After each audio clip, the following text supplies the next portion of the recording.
Let's talk about testosterone. We think we know what it is, right? It's just a hormone, a simple molecule inside our bodies. But it's not that simple, is it?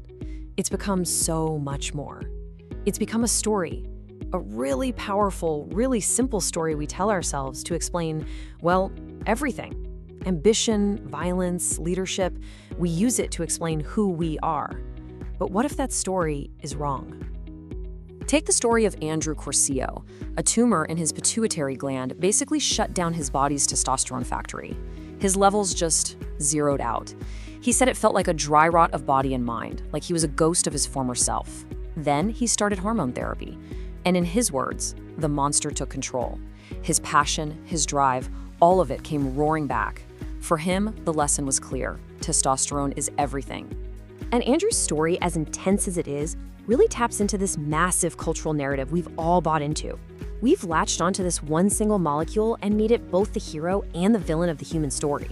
It's the magic ingredient that makes a man a leader, a warrior. I mean, the market for testosterone boosters, it's on track to hit almost $7 billion by 2030. And that's mostly driven by men who just want to feel stronger, more in control. We have loaded this one little chemical with the entire weight of our identity. So that's the big question for us today, isn't it? If we can strip away all the myths, all the marketing, and all the convenient stories, what is this hormone really? And to figure that out, we have to start by questioning the most basic thing we think we know, how we even measure it. You know, you might go get a blood test, and they hand you a piece of paper with a single number on it for your testosterone level. But that number, it's so deceptively simple. In reality, trying to capture your testosterone level with one little data point is like trying to describe the entire ocean by looking at a thimble of water. It's almost meaningless without a ton more context. To get anywhere close to a real picture, you have to ask this whole cascade of questions. First, which testosterone are we even talking about? Is it the active free kind or the inactive bound kind? And where was it measured? In your blood, where most of it is inactive, or in your saliva, where it's actually active? And how is it measured? The really common, cheap test can have error rates up to 500%. Then you have to ask, what time of day was it? Because your levels are way higher in the morning. And whose body is it? Your genetics play a huge role. But maybe the biggest question of all is the last one. What about your receptors? Okay, think of it like this. Testosterone is salt, and your body's receptors are your tongue. Some people have a super sensitive tongue. A tiny bit of salt is all they need. They're fuel efficient. Others need to drown their food in salt just to taste anything. So a low number might just mean your body is incredibly good at using the little bit it has. See? Complicated. Okay, so now that we see how tricky just getting a number is, let's start tearing down some of the biggest myths. And we're going to start with the most fundamental one of all, this idea that testosterone is the male hormone. We're going to completely dismantle that with one incredible story.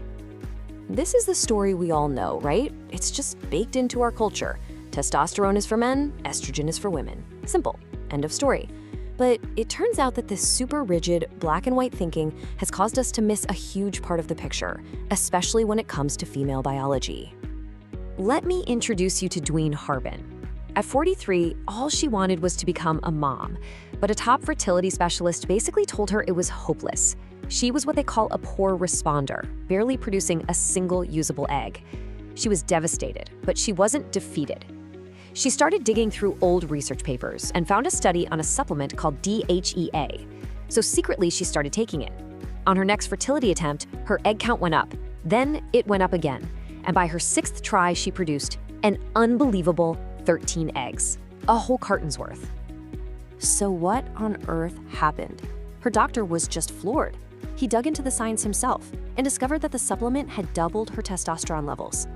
And this is where a whole new understanding of fertility comes in. Think of the ovary like the starting line of a marathon, with thousands of potential eggs or follicles ready to go. Well, every month, someone has to fire the starter pistol to get that race going. And that starter pistol? It's testosterone. Without it, the race never even starts. So why was this revolutionary idea missed for so long? Well, for decades, scientific thinking was just locked into these strict gender roles for hormones, which probably made researchers just completely overlook testosterone's vital job in the female body. All right, let's pivot to the most infamous myth of them all, the big one, the link between testosterone and aggression. This idea is what scientists call a zombie fact. It's an idea that has been scientifically killed again and again, but it just keeps lurching forward, refusing to die. To understand where this zombie was born, we have to go back to one single day, March 15th, 1971. The country was just reeling from the trial of Lieutenant William Calley for the My Lai massacre, one of the worst war crimes in American history. And everyone was asking, how could this happen? That same day, on the front page of the Washington Post were two articles sitting right next to each other. One was about the trial. The other reported that military psychiatrists were studying male hormones to screen out irrational killers.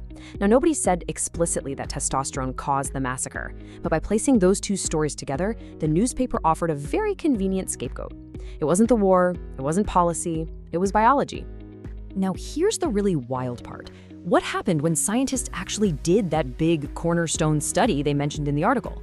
They went to a high-security prison, measured the testosterone of 21 violent inmates, and they tested for 24 different types of aggression. They were sure they were going to find a direct link. And the result? Complete and total failure. Zero correlation. But the researchers didn't want to give up, so they kept sifting through the data, just desperate to find anything. And finally, they found it. One single tiny thread. The men with higher testosterone levels had, on average, committed more violent crimes when they were teenagers. This was it, their aha moment, the proof they've been looking for. The connection was made, the myth was born. But there's a pretty big catch. When you actually look at how they defined violent crime, the whole thing just falls apart. One of the acts they classified as a violent crime was escaping from reform school. That's it, running away from school. In fact, 2 of the 5 men with the highest testosterone had only ever committed that crime decades earlier. And yet this unbelievably flimsy study became the foundation for a myth that we are still dealing with today. So we've dealt with the aggression myth, but what about the other side of the coin? The idea that testosterone is the key to power, to leadership, to dominance. Well, this too turns out to be a story we've been sold. A very tempting shortcut to something we all kind of want. You've probably seen this one. The most famous example is the power pose. In a TED Talk that got like 50 million views, social psychologist Amy Cuddy claimed that just standing like Wonder Woman for 2 minutes could actually increase your testosterone and make you feel more powerful. It was a life hack, supposedly rooted in hormones.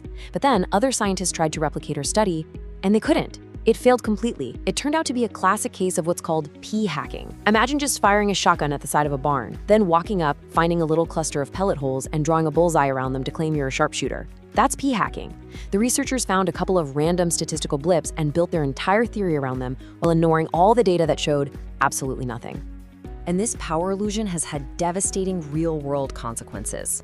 The International Association of Athletics Federations, the IAAF, created a rule that said female athletes with naturally high testosterone had to take drugs to lower it or they'd be banned from competition. This was all based on the myth that there's this clear gap between male and female testosterone levels. But the fact is, a major study of Olympic athletes found a massive overlap. Nearly 14% of female athletes had levels above the typical female range, while over 16% of male athletes had levels below the typical male range. Because of this totally flawed science, young female athletes, many from developing countries, were forced into humiliating physical exams and irreversible surgeries just to be allowed to compete.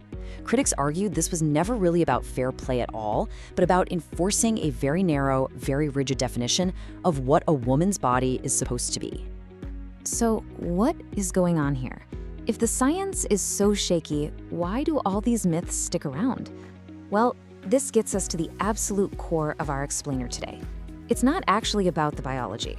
It's about the beliefs we project onto that biology. Okay, check this out. This is a perfect example. A study found that when men become fathers for the first time, their testosterone levels drop. That's it. One simple fact. But from that one fact, scientists told 3 wildly different stories.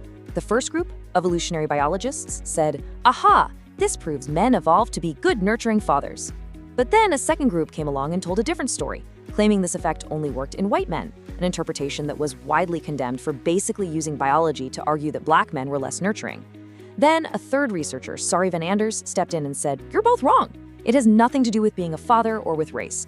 Testosterone drops in anyone, male or female, who does a lot of nurturing, and it rises in anyone who does a lot of competing. So you see the point? The science gives us the data, but we provide the story. We filter facts through our own biases. And that really brings us to the bottom line here. Testosterone itself isn't the problem. It's not a hero and it's not a villain. It's a really complex molecule that plays important roles in all bodies, male and female. It affects everything from our energy and mood to bone health and libido. The problem is that we've taken this biological molecule and we've turned it into a social symbol. We've made it a stand-in for all our messy ideas about masculinity and power and aggression. In the end, even in Andrew Corsio's story, testosterone was never the real monster. The real monster is the simple, convenient, and often flattering story we tell ourselves so we don't have to face a more complex truth. We blame biology for war crimes instead of looking at policy. We blame hormones for inequality instead of looking at society. The truth is, we are not slaves to our hormones, and realizing that means we have to take a lot more responsibility for our choices. It's harder, for sure, but it's also where the truth is. So the question I'll leave you with is, what easy story will you question next?